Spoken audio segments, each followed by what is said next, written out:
do convênio. Então quero aqui dizer, como eu falei anteriormente, que foi a melhor decisão, o melhor investimento, se não o melhor, mas um dos melhores investimentos que durante os 3 anos do meu mandato nós fizemos, foi dar apoio à Casa do Autista, dar apoio à independência que vai ser concluída ao final do ano que vem para o AMA do nosso município da Agrolândia. Mas quero aqui agradecer a iniciativa dos pais, agradecer a MAVE, agradecer a FECAM pelo apoio e agradecer a Federação Catarinense de Educação Especial, porque sem vocês eu tenho certeza que esse caminho nós não iríamos conseguir percorrer e atingir o objetivo como estamos conseguindo atender o nosso objetivo. Obrigado aí pela oportunidade e vou passar a palavra agora à doutora Ana, que realmente é uma das principais palestras do dia de hoje, como tantas outras, eu tenho certeza que vai enriquecer muito esse evento, vai nos trazer muitas informações, muitos conhecimentos que serão indispensáveis para a condução de nós gestores públicos, mas principalmente de vocês profissionais das diversas áreas a qual cada um atua e as famílias autistas aqui presentes. Com a palavra então, doutora Ana. Muito bom dia. Me sentindo muito feliz, muito honrada de fazer a abertura aqui dessa parte da construção do conhecimento que esse dia está prometendo, né? Tem muita coisa para a gente poder ouvir. Me sentindo muito acolhida na cidade, especialmente porque esses encontros, a gente, além de conhecer um pouquinho das pessoas da cidade, a gente volta a encontrar os velhos companheiros da trajetória aí, né, da causa autista, que é a causa que eu tenho participado há mais tempo na minha vida. E sem deixar não descolando, né, a causa autista da causa das pessoas com deficiência. Então, eu sou a Ana Carolina e eu quero falar um pouquinho com vocês primeiro de onde é que eu falo, né, para entender um pouquinho qual é esse meu lugar de fala, por que eu falo de autismo e por que as pessoas acham que eu tenho algo a contribuir numa manhã como essa, em que as pessoas vêm querer entender sobre como é que a gente pode ser pessoas melhores, um mundo melhor, para a convivência de todos, também dos autistas, né? Eu sou psicóloga, sou professora também por formação, né, na licenciatura, atuei muitos anos na docência e atuo com autismo desde 95. Tenho muito orgulho de dizer que boa parte da minha formação profissional eu devo à minha trajetória dentro da AMA de Joinville, que é uma das AMAs mais antigas do Brasil, é a segunda mais antiga do Brasil. Então tem uma história bem sólida e a minha história, eu acho que ela é bastante rica por essas experiências e pelas pessoas com quem eu tive a oportunidade de conviver, né, durante todo aquele período.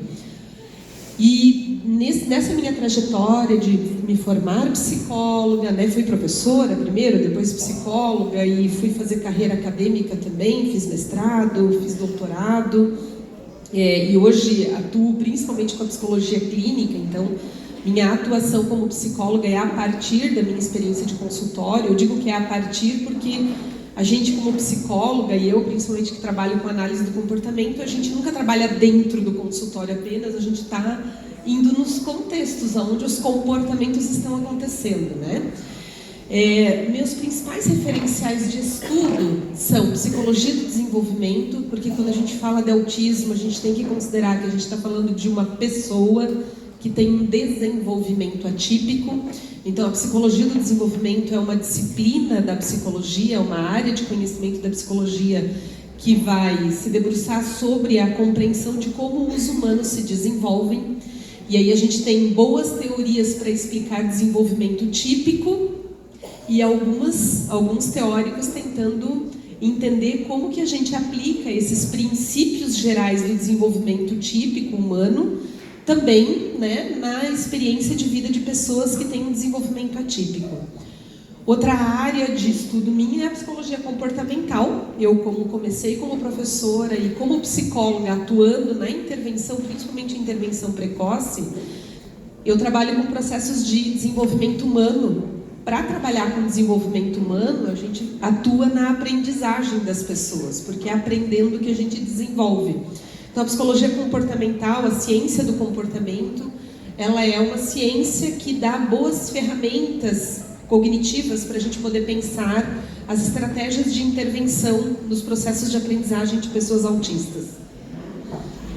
Modelo social da deficiência, a perspectiva da neurodiversidade é uma outra perspectiva importante, e dessa eu não vou explicar muito aqui porque é uma das coisas que vai atravessar a minha fala agora nos próximos minutos.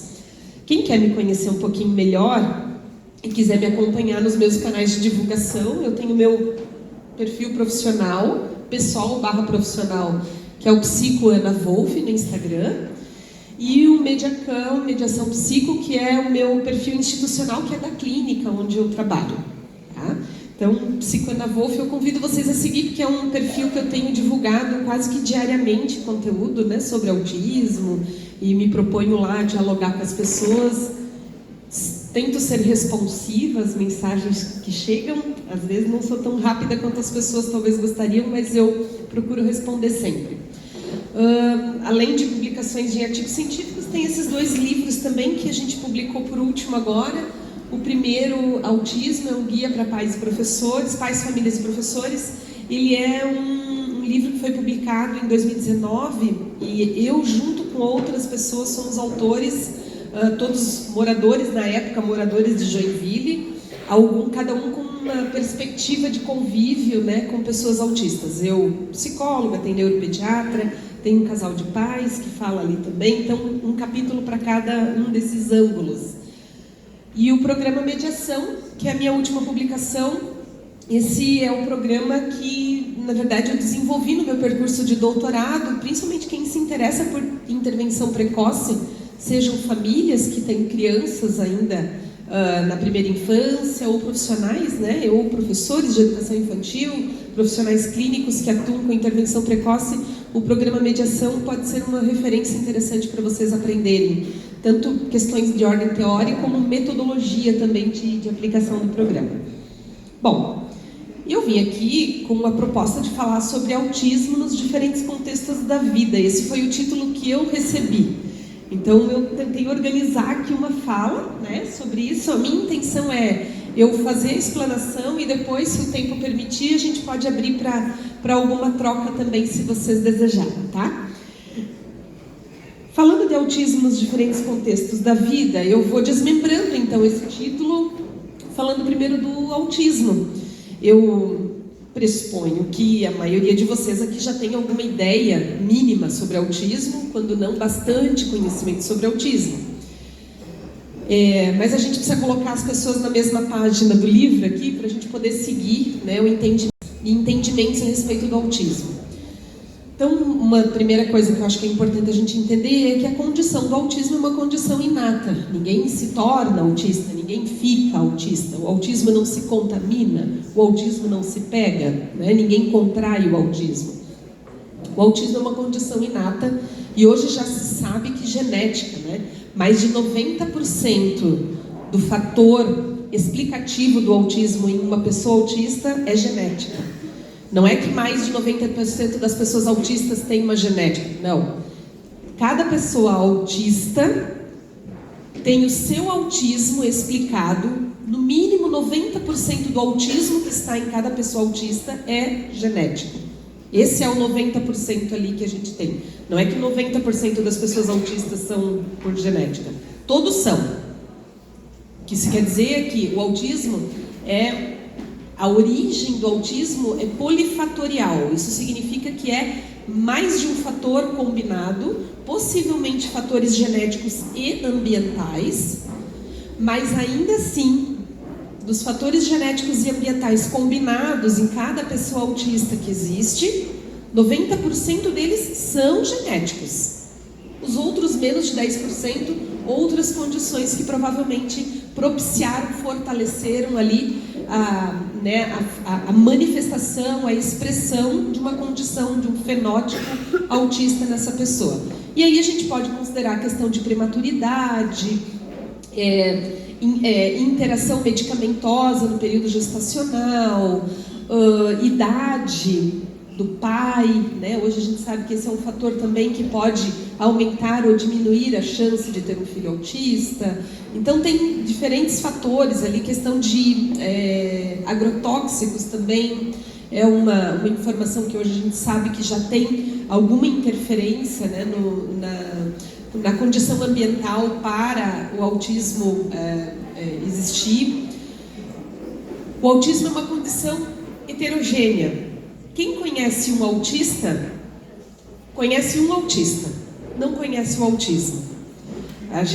Quem convive com autistas, e muito possivelmente vocês devem conviver, porque hoje a gente teve, né, uma ampliação muito grande de diagnósticos de pessoas identificadas autistas. Então, eu arriscaria dizer que ninguém aqui não conhece alguém autista, né? Se não tem alguém dentro da sua própria casa, conhece alguém que é autista.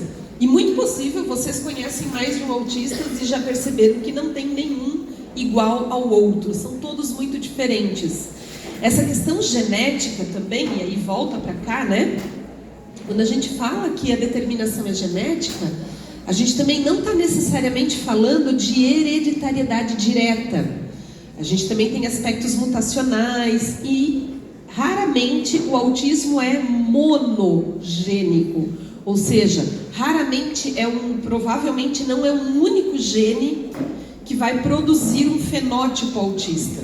A única condição monogênica já identificada e que produz um fenótipo, um comportamento autístico, é a síndrome de Rett. Tanto que depois ela acabou saindo da classificação lá dos transtornos invasivos do desenvolvimento, porque ela teve uma genética pontual identificada lá. Mas a gente sabe que é uma questão que comportamentalmente também produz, né, um fenótipo autista. Mas o autismo é uma condição heterogênea, muito possivelmente também por conta dessa interação genética e dessa constelação genética que cada um tem, que é única, que é diferente, né? A gente tem centenas de genes já mapeados, como a gente diz, candidatos ao autismo, possivelmente envolvidos na expressão fenotípica do autismo. Entretanto, cada autista tem alguns destes genes expressos na sua organização genética. E aí essa combinação não é igual em todos, por isso que essa expressão também é tão heterogênea. Fora que cada autista tem a sua história de vida, a sua interação social, né, produzida de maneira muito diferente, e obviamente isso produz pessoas diferentes, né? Então a heterogeneidade tem a ver com isso também. Autismo é heterogêneo e não é linear, né? Então a gente não vai ter assim o menos autista aqui e o mais autista aqui. Não existe menos e mais autista. Não existe nível de autismo. Será que eu estou dizendo uma coisa nova para alguns aqui? A gente não fala em nível de autismo, porque não tem pessoa mais autista e menos autista.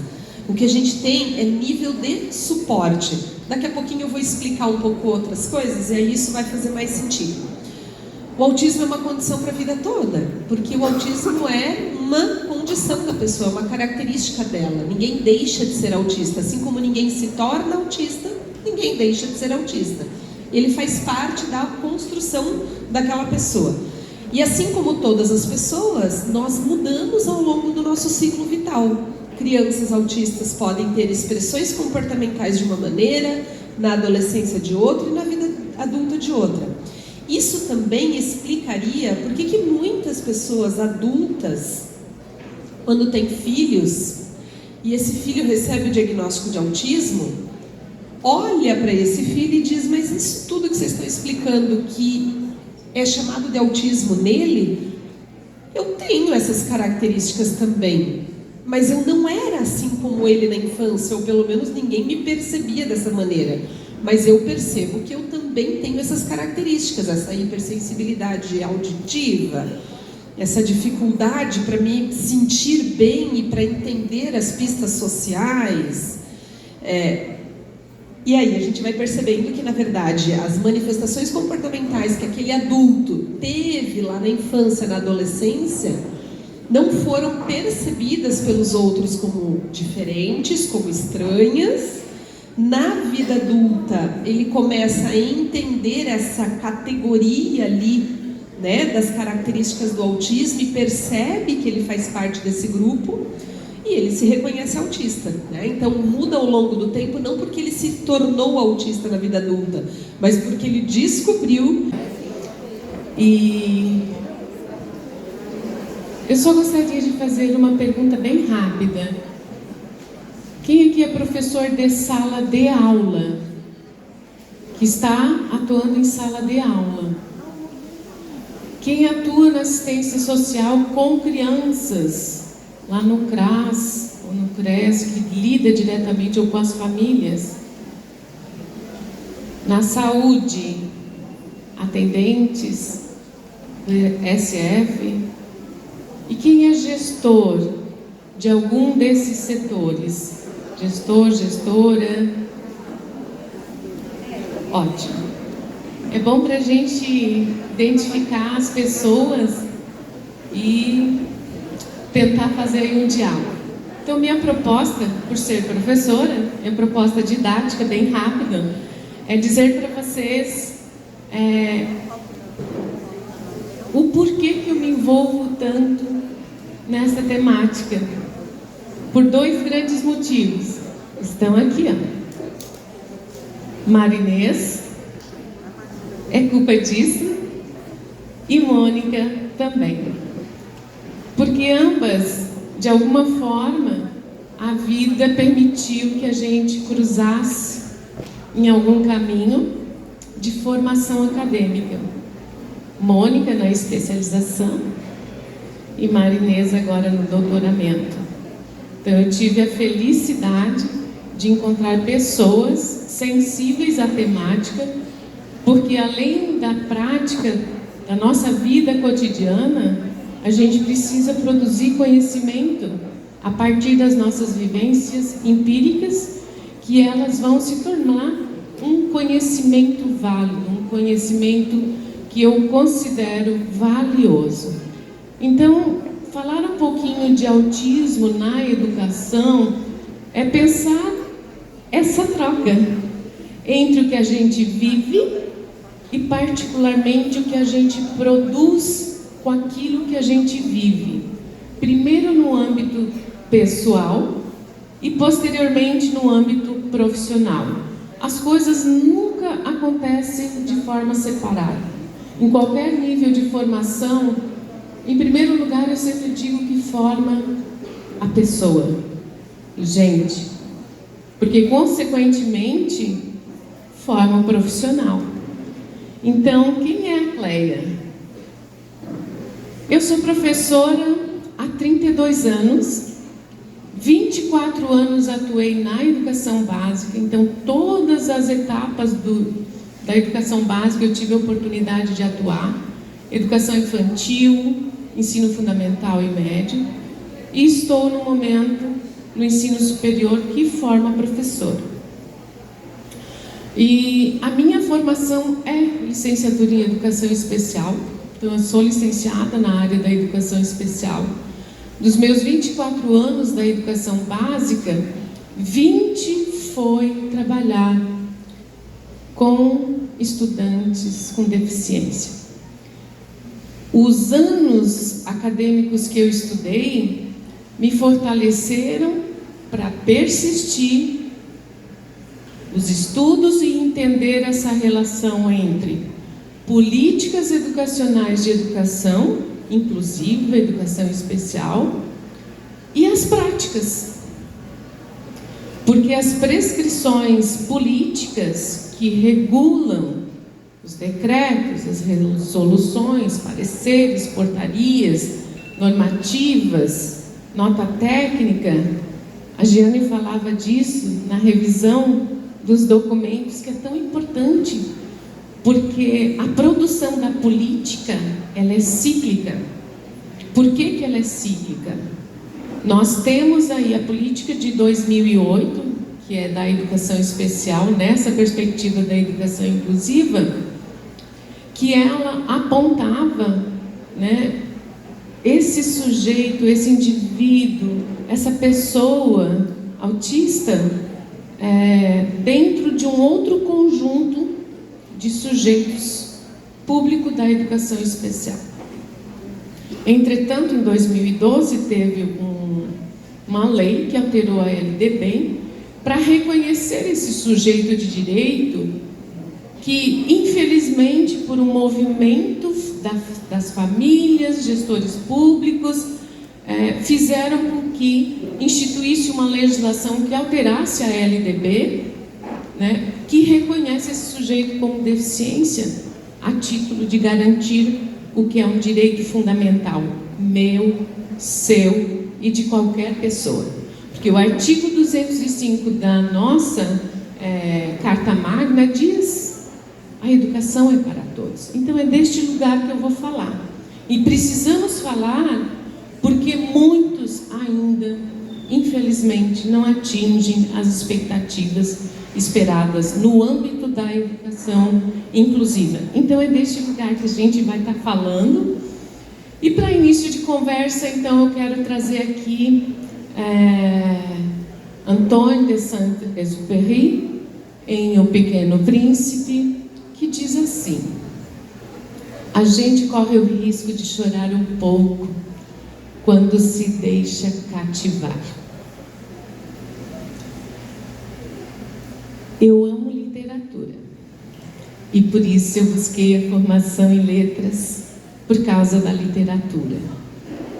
Então ler me faz se encantar pelo mundo, pela vida das pessoas e pela minha própria vida.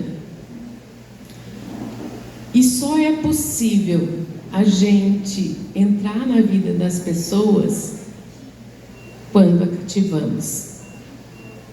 E quando a gente consegue cativar, a gente tem um oceano enorme de possibilidades. E é assim que eu enxergo as pessoas autistas.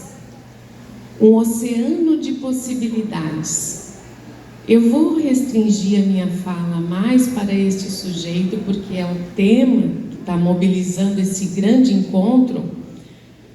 Entretanto, meu foco foi sempre estudar as pessoas com deficiência intelectual. Porque, ao meu ver, dentro dos processos curriculares, é o maior desafio que a gente tem quando realmente assumimos o compromisso que é da educação escolar, né? Porque educação é algo muito amplo. Acontece aqui, na igreja, no lazer, nas relações, nas festas. Mas a educação escolar se difere dessa educação maior que a gente entende que é globalizada. Então, gostaria de refletir com vocês a partir daqui, né? Que a gente se deixe correr o risco de chorar um pouco quando é necessário, para que a gente possa se deixar também cativar.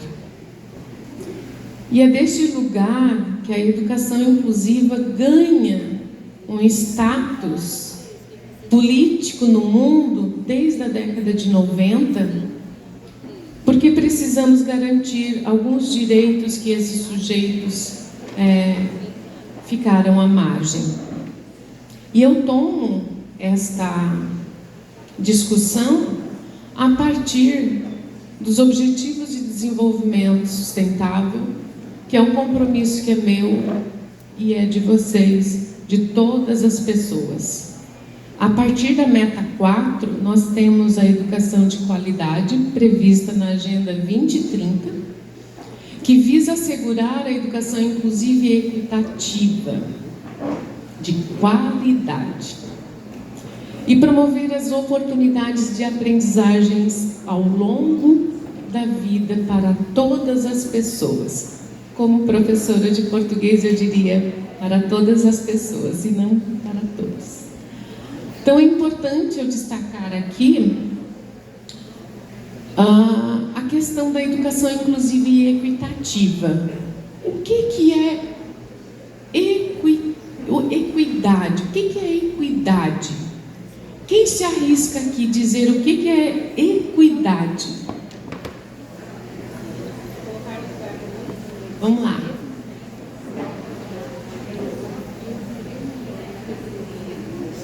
Que silêncio, gente. Igualdade, aqui saiu uma palavra. Oportunidade.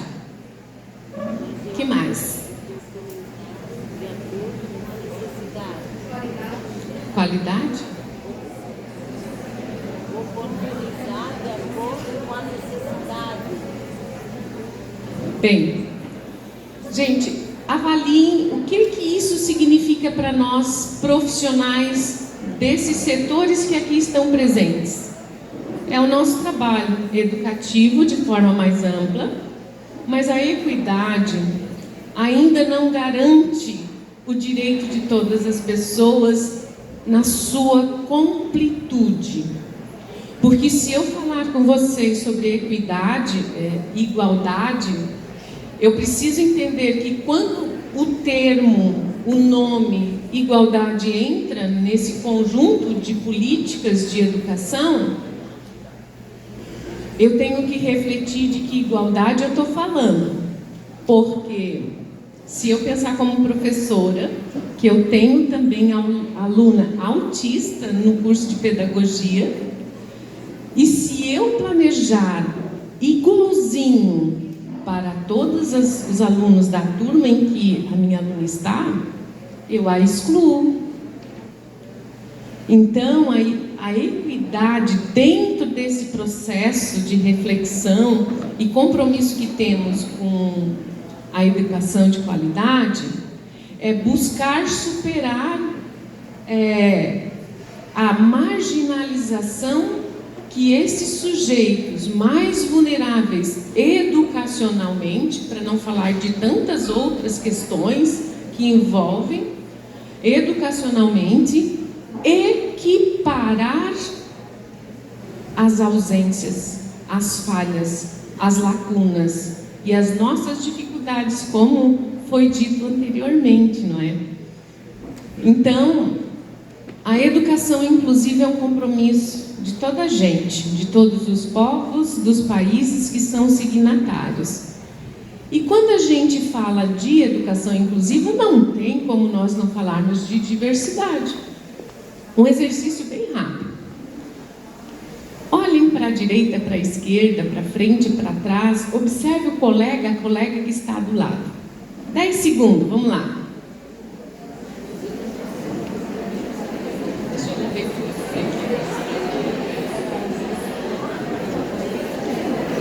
Quero saber se alguém encontrou alguém igualzinho a vocês. Tem algum irmão gêmeo? A gente corre o risco, não é? Bem, rapidamente o exercício para dizer que nós somos seres únicos. Únicos e únicas. E a inclusão, ela só começa quando eu, Cleia, vocês, cada um de vocês, sentirem-se pertencentes ao lugar, ao espaço que vocês vivem. E ser uma pessoa inclusiva é um exercício. E nós trabalhamos fortemente na especialização, na formação pedagógica, na pós-graduação, estudos sobre a cultura inclusiva, porque não é uma coisa, como é que eu vou dizer, tão ultrapassada. É recente, década de 90, é muito recente. Então, nós falamos de diversidade, que é o que nos constitui. Imaginem se fôssemos todos iguaizinhos, gostar das mesmas coisas. Então, está compreendido que a diferença é uma constante na nossa vida. Nós somos diferentes, gostamos de coisas diferentes. Em algumas vezes podemos até gostar de coisas iguais. Mas isso não quer dizer que nós não somos seres diferentes um do outro. Então, conforme o dicionário, realmente é tudo aquilo que é diverso, né? Tudo aquilo que apresenta pluralidade e não é homogêneo. E a inclusão, então? Rapidamente, a história mostra, né, que a exclusão é um processo que vem desde a antiguidade clássica, que a gente não vai abordar, a partir dos sujeitos que a sociedade excluía pela sua condição física, não é? Então tem muitas histórias, muitos filmes que contam isso, e a gente viveu isso muito frequente.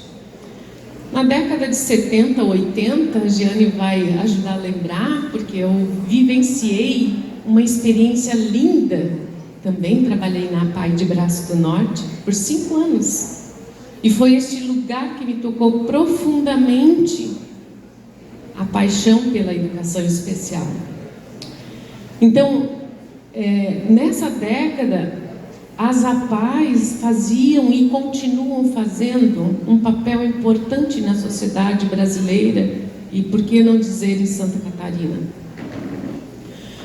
Elas muitas vezes assumem aquilo que é direito, e, aliás, que é obrigação do Estado, e num contrato acaba fazendo, né, este tipo de parceria para poder dar a condição. E aqui eu ouvi e vi o prefeito Zé, está lá atrás, né, falando o quanto é importante um gestor ter a sensibilidade de perceber as necessidades daquele povo que ele cuida, porque o prefeito tem esse objetivo de cuidar do povo, daquela cidade, daquele território.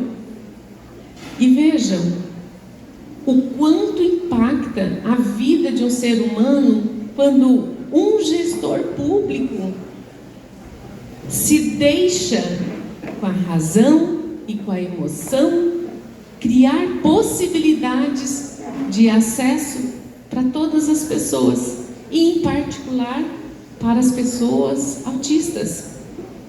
Isso é fantástico. Eu já disse isso para a Mônica vez passada.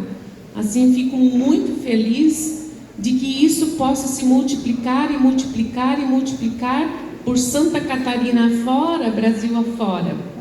Um grande exemplo e referência. Vivemos também um momento de uma tentativa de integração, onde o sujeito vai tentar se adaptar nesses espaços, e que talvez a gente não tenha passado muito disso. Porque a inclusão, né, é o ato de incluir, acrescentar as pessoas, mas com sentimento de pertença. E esse sentimento de pertença é colocar-se dentro dos espaços que antes não pertenciam, como é o contexto da escola, o contexto da escolarização. E a minha fala vai bem nessa direção, o contexto da escolarização, ou seja, da escola. Então, se nós nos percebemos que somos diferentes, por que às vezes todos os espaços que a gente vivencia, experiências, faz com que a gente tente se parecer homogêneos, iguais? E isso será que acontece também nas escolas, no contexto da escolarização? Se a gente entende que isso acontece, e eu posso dizer que ainda acontece, porque matricular os alunos, os estudantes na escola não basta, é direito legal e tem lei para isso. Um segundo momento, não basta ele entrar e ficar sentado na cadeira, não é? E não acessar aquilo que é de direito, que é o conhecimento valioso, não só para as crianças ou estudantes, né, que são típicos, é direito de todos os estudantes. Então seria seguir um modelo como que se todos fossem iguaizinhos, as camisas, como diz, utilizando aqui a uniformização, é como se colocasse a camisa todos de tamanho M e servisse para todo mundo, que não é possível. Um estudioso, João Formazinho, já diz isso. Bem, então, o que esse processo nos convoca e nos faz repensar? o currículo. O que temos trazido para o contexto da escola, da educação básica, como currículo que realmente é de todos? Porque aqui é que está o nosso desafio e que se articula com outros setores. Planejamento. E aí não há nenhum processo que avança sem um trabalho coletivo, colaborativo, de comprometimento e responsabilidade. E aqui eu ouvi falar muito sobre comunicação, e talvez aqui seja uma das questões que nós precisamos realmente repensar. E a FECAM está de parabéns, porque quando ela consegue trazer profissionais de diferentes setores, né, saindo cada um do seu quadrado, vamos dizer assim, é esse diálogo, essa rede que precisa se fortalecer, porque os nossos estudantes são atendidos na escola, na saúde, no social, aqueles mais vulneráveis, mais com necessidades outras do social principalmente, né? E aí então esse trabalho precisa de ser coletivo e com comprometimento de todos. A família é importante. Vejo pais, mães aqui, né? Grande desafio para vocês e para nós, porque o compromisso envolve toda a comunidade escolar, os gestores, que temos direitos, né, e deveres a ser cumpridos. Meu tempo está terminando. Então, como uma aula que uma professora possa dar, que inferências nós podemos tirar, concluindo já? O que a diversidade responde? Reconhecer as diferenças. É preciso reconhecer as diferenças. E o que a inclusão responde? As nossas atitudes, as nossas ações, as nossas iniciativas. E é aqui que, ao meu ver, o comprometimento e responsabilidade é nossa. E aí a equidade se dá porque nem todo mundo chega ao mesmo lugar no mesmo momento. Quando aqui se fala que há necessidade de incluir, é um compromisso nosso, mas é uma garantia de legislação. Por isso a igualdade pode excluir. A equidade busca equiparar possibilidades, seja em recursos, comunicação, enfim. A inclusão só acontece, então, quando a diversidade humana é reconhecida pelas suas diferenças, a partir do acesso. Não basta só estar na escola, precisa participar, se envolver e garantir aquilo que é direito de todos, o sucesso escolar, a acessibilidade curricular, o conhecimento valioso e que tem poder.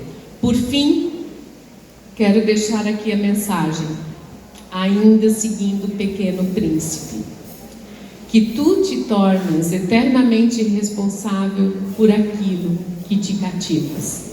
Só se vê bem com o coração, o essencial é invisível aos olhos.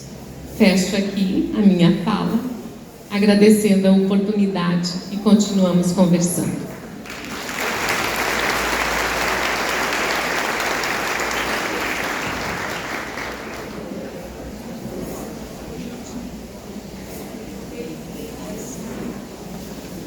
Todos aqui presentes, quero muito agradecer a Marinês por este momento aqui novamente para falar um pouquinho da experiência enquanto profissional da área da educação especial, enquanto técnica. Educação especial sempre foi a minha paixão, eu amo o que eu faço. Já teve momentos de eu sair da educação especial, mas quando a gente tem isso no sangue, né, a gente retorna e a gente vem com mais forças e olhares diferentes. Fico muito feliz em estar novamente com a professora Cleia, que ela sempre foi uma referência para mim desde o primeiro dia que eu a conheci, que já faz bastante tempo. Mas fico muito feliz e tenho certeza que a gente ainda tem uma caminhada muito longa à frente. eu quero conversar com vocês um pouco, falando só um pouco de algumas práticas, mas antes eu também gostaria de fazer uma pergunta, para que vocês refletissem, quando a professora coloca ali da questão inclusiva, mas eu me questiono todos os dias, como eu atendo autista e a gente tem um projeto implantado no município que eu nunca desisti, não vou desistir. A gente faz as visitas em algumas escolas, ou eu convivo com muitos profissionais também da área da educação, como eu vi aqui, a grande maioria ainda atua em sala de aula. Eu quero perguntar, e também como eu questionei hoje a professora a respeito disso, e ela colocou um ponto de interrogação, né? Será que nós hoje, tanto falamos de inclusão, e se diz que os alunos estão inclusos nas escolas, mas eu quero perguntar para vocês, será que a gente faz inclusão ou a gente faz inserção dessa criança? Há inclusão? Porque hoje a inclusão é a educação especial. São as nossas APAES, os nossos AMAs. Mas e as escolas? Quando elas dizem lá, ele está incluso. Mas será que ele está incluso? Até hoje, eu já passei em várias escolas onde a gente tem autistas inseridos. Eu conheço uma escola, nossa, do Alto Vale, porque eu já passei em várias escolas, estou falando do Alto Vale, tá? Que é no município de Agrolândia, que ela é inclusiva. Desde a entrada da escola até a pessoa que serve a merenda para os nossos autistas. E não só para os autistas, como para todas as deficiências que hoje atuam dentro daquela escola. Mas isso não quer dizer que ela foi assim. Ela teve que receber autistas, ela teve que receber mais crianças com deficiência, para entender que a luta era grande de muitas famílias. E eu não podia, na época, até como secretária de Educação, entender que nós só tínhamos inserção e não inclusão, sendo eu uma defensora da educação especial. Porque hoje tudo é muito bonito, né, professora? Quando se fala em inclusão, mas não se tem uma inclusão e sim uma inserção, porque o nosso sistema ele quer uma inserção. Aí eu pergunto para vocês, estamos preparados? Não, ninguém está preparado. E sim, a gente como profissional da área da educação, nós temos o dever e a obrigação de buscar esse conhecimento, sem depender dos gestores maior para que eles deem essa formação para nós. Porque se eu tenho empatia e eu gosto do que eu faço, eu vou buscar, porque eu quero o melhor para aquela criança. Porque hoje eu sempre me coloco no lugar desta mãe, de uma mãe autista, de uma família autista, ou de alguém que tem uma responsabilidade com o autista. Vocês acham que é fácil? Não é fácil, é difícil. Nós ficamos 4 horas com essa criança, mas um pai e uma mãe é a vida toda. São 24 horas. E quando ele chega para nós, às vezes a gente pensa assim, nossa, lá vem ele de novo, lá vem ela de novo. Meu, que chato esse aluno, que saco, ele não para, ele só tem crise, ele tem isso. Mas, gente, se coloque no lugar dessa mãe. Eu não sou mãe de autista, mas eu sempre me coloquei no lugar dessas mães, porque hoje eu atendo 6 autistas de suporte 3. Não são verbais. Eles têm uma dificuldade muito grande de se socializar. Desde o início eu senti que para que eles me tivessem como referência, primeiro eu tinha que conhecer a família de cada um. Eu tinha que entender o que eles gostam, o que eles fazem, o que eles comem, como é que é o dia deles em casa. Porque não adiantava eu receber eles e não promover uma rotina que não fosse a mesma que viesse de casa. Mas que eu também, antes de eu poder fazer um trabalho, eu tinha que acolher primeiro as famílias. Então, assim, a gente fez todo um trabalho de acolhimento para depois conseguir fazer um trabalho com eles. Eu só vou mostrar um pouquinho, porque como o tempo também é curto, a gente teria bastante coisas para colocar. Como é que eu, Mônica, trabalho com o autista? O que eu faço? Tá? Eu sempre tento buscar organizar, primeiro conhecer eles, fazer todo um espaço para eles. E aí eu digo para vocês que todos eles são diferentes. É aquilo que foi colocado, nenhum autista é igual. Apesar de todos serem suporte 3, com deficiência intelectual, não verbalizados, mas eles são muito queridos, muito amados. Todos eles têm uma habilidade diferente. Eu tive que descobrir de cada um qual era a habilidade para poder iniciar com eles, construindo um plano de trabalho individualizado para cada um. Porém, eu quero dizer para vocês que lá no ensino regular, como a professora, acho que foi a doutora, colocou, né, que o plano individualizado, ele é de suma importância. Eu adapto ele dentro do que o professor ali no ensino regular está aplicando, porém de uma forma um pouco diferente e mais compreensível para essa criança, principalmente para o autista, porque a gente tem que ser muito objetivo, palavras simples, frases curtas, para que ele comece a entender todo o processo do que você quer que ele te faça uma devolutiva. Daí a gente constrói esse plano individualizado com eles, porém sempre tendo muita empatia e muito amor pelo que você faz. Porque o autista, não pense que o autista, por ele não ser verbalizado, ele não ouve o que você fala. Ele ouve tudo, porque ele tem uma audição muito aguçada. Ele entendeu quando você dá um comando a ele.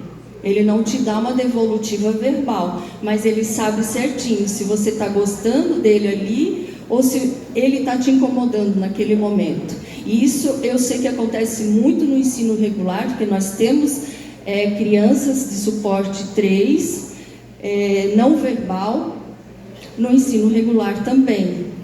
Porém, se tem uma dificuldade muito grande do profissional ali, o segundo professor, e mais o professor titular, que é muita gente ao mesmo tempo para ele em sala, mas ele tem todo o direito de estar naquele espaço.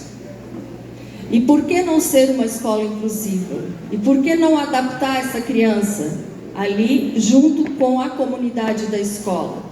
Por que achar que essa criança é só do segundo professor, ou ele é só da pai, ou ele é só da AMA? Por quê? Ele tem o direito de conviver, ele tem o direito de estar ali naquele espaço, ele pode brincar igual. Nós temos alguns relatos, algumas experiências de autistas nossos, de suporte 3 no nosso município, onde iniciou-se todo o processo de inclusão dentro das escolas, e que não fosse mais feito só uma inserção dessa criança, só mais um número e constar lá no IDEB, pessoa com deficiência. Tem uma deficiência. Não é esse o intuito, porque o trabalho ainda é muito árduo. Nós temos também um trabalho muito bonito que as APAES fazem, a nossa APAE de Agrolândia, a APAE de Rio do Sul, de todos os municípios do Alto Vale. Mas nós temos uma defasagem muito grande que vocês hão de convir comigo, que é essa inclusão dessas crianças. De nós pensarmos se hoje realmente elas são inclusas ou elas estão ali inseridas. Né? A gente monta todo o material com eles, faz uma rotina, faz todo um trabalho para que eles entendam que naquele dia, eu sempre tento mostrar com antecedência o que nós vamos fazer no dia seguinte, se nós vamos sair, se nós vamos fazer algo que não é de conhecimento deles, que não é comum eles fazerem. Outra situação que a gente sempre pede lá na escola, que antecipem as coisas para eles, para que eles possam ir para a escola. Eles já sabem que aquele é o profissional que vai esperar eles, que aquela é a merendeira, que aquele ali é o educador físico, que aquela é a professora de artes. Sempre quando eu antecipo, eu tenho um resultado diferente para o autista, porque ele já sabe que ele vai fazer isso. Agora, se ele chega e ele não sabe ver aquele mundaréu de gente, é óbvio que ele vai entrar em crise. Não é o espaço dele. Ele não está entendendo nada do que está passando ali. O que essa gente toda está fazendo aqui? O que eu quero? Eles começam a chorar, eles querem ir para casa. Não querem ficar naquele espaço. Porque eles já nem sentiram que eles estão sendo aceitos ali naquele momento, porque não houve nada de antecipação para eles. A gente monta todo o material. Dizer para vocês que não pensem que é fácil deixar os 5 ou 6 sentados. Foi um trabalho bem difícil, mas a gente conseguiu construir com eles para que eles ficassem sentados, ouvissem e que a gente pudesse iniciar algo. Então você imagina um autista de suporte 3 com deficiência intelectual, não verbal, ele o tempo inteiro, não para. Enquanto você está pegando um, o outro já está subindo, o outro já está descendo. Então foi todo um trabalho que a gente construiu no primeiro semestre, de que eles sentassem, ouvissem, e a gente iria iniciar a proposta que a gente já tinha mostrado um dia antes para eles. Aí depois eles podem levantar, daí a gente vai pegando de um em um para fazer o trabalho. Por quê? Porque todos eles, um tem ciúme do outro. Porque enquanto você está com um, ele já quer, o outro também já quer, o outro já quer. Então eles já estão entendendo que é um de cada vez. Porque a gente trabalha em 2, ou às vezes a gente está solo, mas a gente é uma. E eles é tudo muito rápido. Aí, só para mostrar para vocês, e eles são muito carinhosos. Mas tudo isso a gente construiu junto. Porque no início foi uma aceitação bem difícil para o autista, porque são crianças também. Mas eu sempre tentei propor tarefas pequenas e simples para eles. Hoje eu já consigo avançar com eles, bastante. Tentei sempre estimular o pensamento lógico com eles. Isso não quer dizer que eles escrevem, que eles leem, mas eu sinto que eles compreendem o que eu estou falando e eu vejo que eles conseguem se alfabetizar dessa forma, porque eles entenderam o que eu estou falando. E quem disse que ele precisa ficar também o tempo todo sentado para aprender? E quem disse que o autista não pode escrever no chão, ele não pode escrever num vidro, ele não pode escrever no espelho, como a gente faz? Ele pode extravasar. Mas isso não é só o autista. Por que eu não posso levar uma proposta de trabalho para um grupo de 25 alunos ou 27? Vamos fazer uma aula diferente hoje? Vamos todo mundo escrever no chão, vamos escrever nas janelas. Porém, tem-se aquela coisa que eu falo da educação inclusiva, que às vezes lá a merendeira, você escreveu lá no vidro, meu Deus, agora vou ter que limpar essa sujeira? Olha só o que tu fez. Então, assim, eu acho que um tem que ajudar o outro. Se ajudando, a gente pode dizer sim, que a gente tem uma escola inclusiva. Aí quero colocar para vocês também só algumas coisas. Assim, eu estou pulando bastante para dar tempo, né? O porquê que eu trabalho por trás deles? Porque o autista, às vezes você fica na frente dele e isso incomoda. Até eu descobri que eu tinha que ir do lado e falar bem baixinho no ouvido dele e tentar acalmá-lo, eu aprendi que com isso eu conseguia fazer algo para que eles me dessem uma devolutiva. Porque até eu aprender isso, eu sofri bastante com eles também. Eles me atacavam, mordiam, chutavam, batiam, apanhei. Mas aí eu olhava para eles e pensei, meu Deus, mas eu preciso fazer com que ele entenda que eu estou ali para ajudar e não para prejudicar. Aí eu comecei a ir por trás e falar bem baixinho no ouvido deles o que eu queria naquele momento com ele.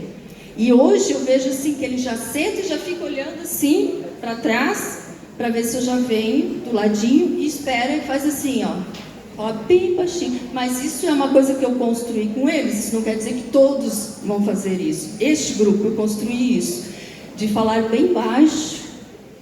E aí a gente primeiro se apresenta, faz toda uma rotina diária, faz o bom dia, fala com todos eles, e aí começa a introduzir uma atividade.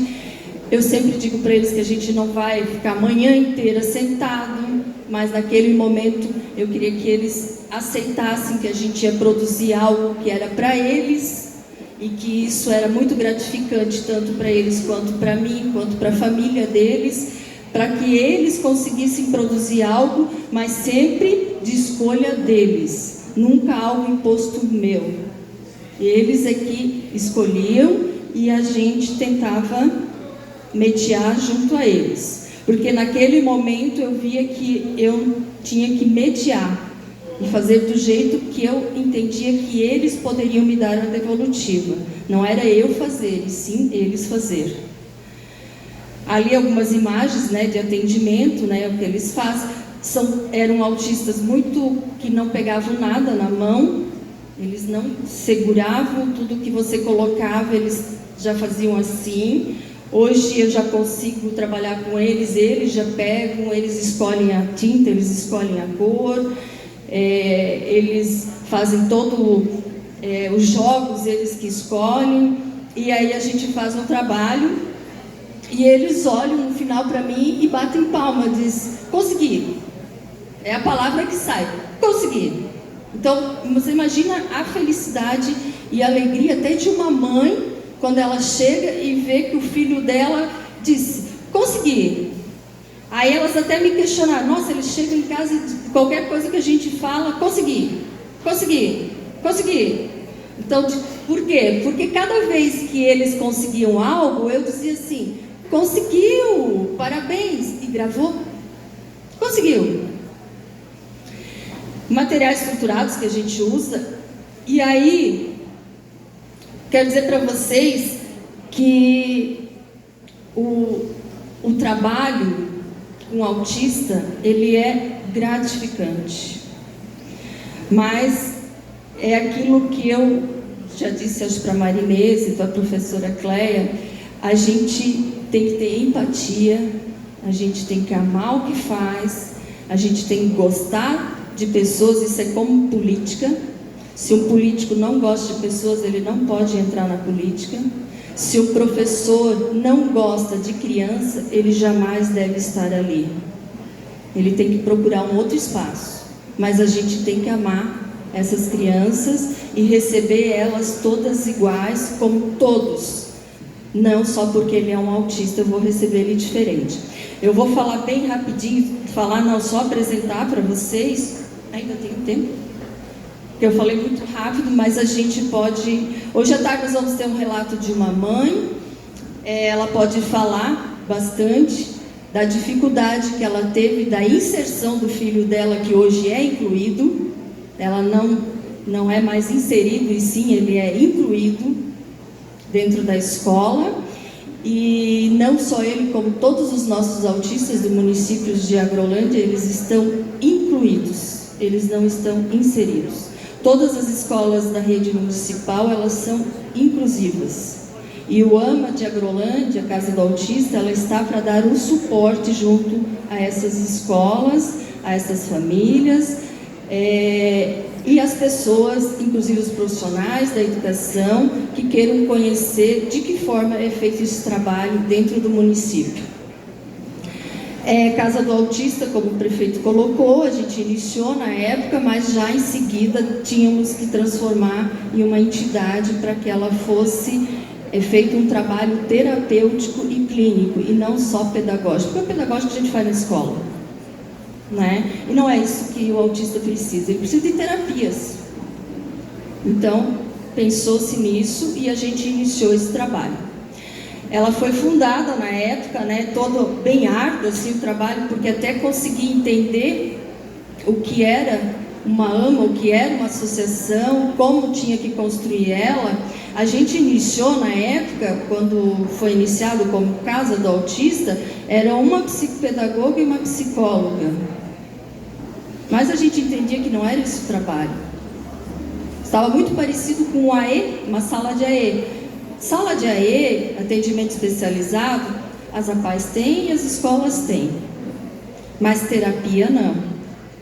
Então a gente tinha que voltar para um lado mais terapêutico para os autistas. Reunimos as famílias, montamos, né, todo o estatuto, tudo certinho, e damos os andamentos. Então iniciou-se as atividades, como eu disse, que era uma psicóloga e uma psicopedagoga no início, para fazer os atendimentos. Só que até elas entender que elas não eram para achar que elas estavam dentro de uma escola, e sim, elas estavam num espaço que era para ser terapêutico, diferente da escola, porque senão também não compensava para nós. Elas tinham que fazer um trabalho diferente. Essa era uma coisa que eu sempre conversei, busquei e me embasei muito com a professora Cleia, que sempre deixou muito material para a gente ler.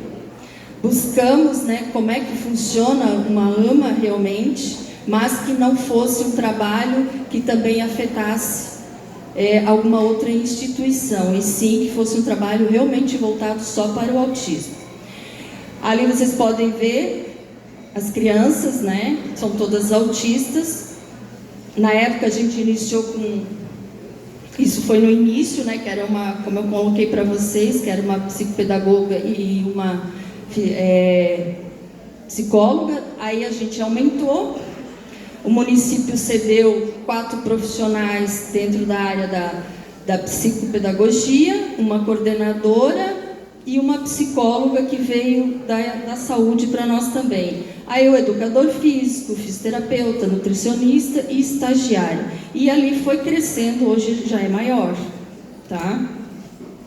As crianças com atendimento, tanto que essa sede que nós estamos, ela não comporta e ela não é apropriada para o que a gente propõe às nossas famílias. Por isso, a mudança agora para uma outra sede maior, com espaço realmente bem clínico e terapêutico. A gente faz vários eventos, né, várias ações para arrecadar também, porque a gente sabe que não podemos viver só do que ganhamos do poder público, a gente precisa fazer um trabalho também, para poder fazer muitas coisas que precisam ser feitas, né? Então a gente faz o Abril Azul, palestras nas empresas, que a gente faz também, e ali onde a gente descobriu que muitos autistas saíram dali dessas empresas, buscaram diagnósticos tardios. Hoje na casa a gente já tem até idosos que vieram com diagnóstico tardio. Nós temos desde criança, adultos, adolescentes e idosos, porque eles até nos cobraram: vocês pensam nas crianças de 0 a 5 anos, e o resto? E o idoso? O que vocês fazem? Eles também têm que ter um espaço, eles também precisam de um atendimento. Aí a gente conseguiu a aprovação de uma lei municipal, né, que instituiu o Abril Azul. Então, mês de abril a gente promove vários eventos dentro do município o mês todo, né? Inicia dia 1º de abril e vai até dia 30, todo dia tem algo que a gente faz. Ali daí a gente conseguiu uma doação de um carro, de um veículo, através de uma emenda, porque como é que a gente ia buscar esses alunos, como é que nós íamos buscar essas crianças para esse atendimento, sendo que a maioria das famílias dependiam de transporte. Aí a gente conseguiu, na época com uma deputada, ela passou essa emenda, porém ela disse que passaria para o município teria que comprar esse veículo e a hora que a AMA caminhasse ele teria que devolver para que fosse da AMA mesmo, né? Ali a gente fez visita técnica para a fundação, na época com nossos técnicos ali, né? Hoje